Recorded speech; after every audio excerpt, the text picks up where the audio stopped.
السلام علیکم ورحمۃ اللہ وبرکاتہ. میں ہوں ڈاکٹر ماجد اور آپ دیکھ رہے ہیں 5 منٹ کی قرآن کلاس. میں آپ کو خوش آمدید کہتا ہوں. آئیے آغاز کرتے ہیں.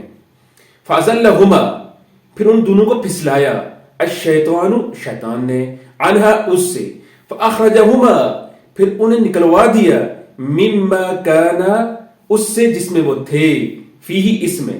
وَقُلْنَا اور ہم نے کہا اہبطوا تم اتر جاؤ بعضکم تمہارے بعد بعد بعد کے عدو دشمن ہے وَلَكُمْ اور تمہارے لیے فی الارض زمین میں مستقر ٹھکانہ ہے ومتاع اور سامان الی حین ایک وقت تک.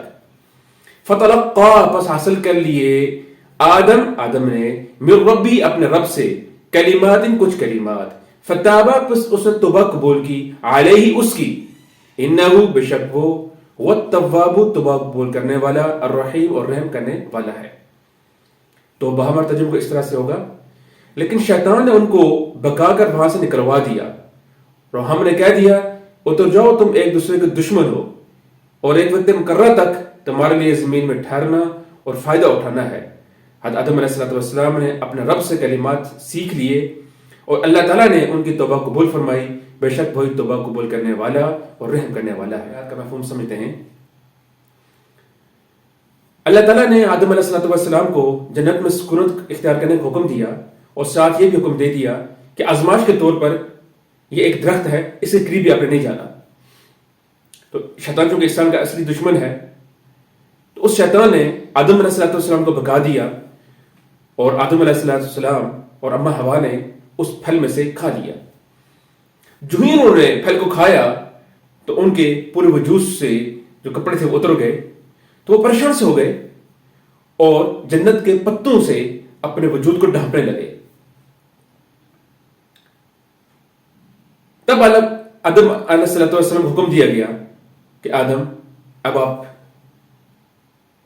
زمین میں چلے جائیں اور انسان کی اور اسی طرح شیطان کی جو دشمنی ہے وہ برقرار رہے گی اور وقت مقررہ تک آپ زمین میں رہیں گے وہاں سے فائدہ اٹھائیں گے. اگر آپ نے نیک اعمال کیے تو پوری ضروریت یہ جنت میں آ جائے گی. تو آدم علیہ السلام سے جب خطا ہوئی تو ان کو کلمات نہیں معلوم ہو رہے تھے کہ کس کے ذریعے سے میں اپنے رب سے معافی مانگوں. تو اللہ تعالیٰ نے وہ کلمات ان کو سکھا دیے. سورہ اعراف میں ذکر ہے ربنا ظلمنا انفسنا وان لم تغفر لنا وترحمنا لنكن من الخاسرین. اے اللہ کہ ہم نے اپنی جان میں ظلم کر دیا ہے, اگر تم نے رحم نہ کیا مغفرت نہ کی تو ہم ظالموں میں سے ہو جائیں گے.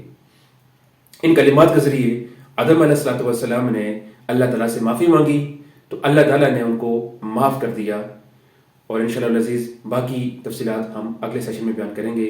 آج کے لیے اتنا ہی کافی ہے. السلام علیکم ورحمۃ اللہ وبرکاتہ.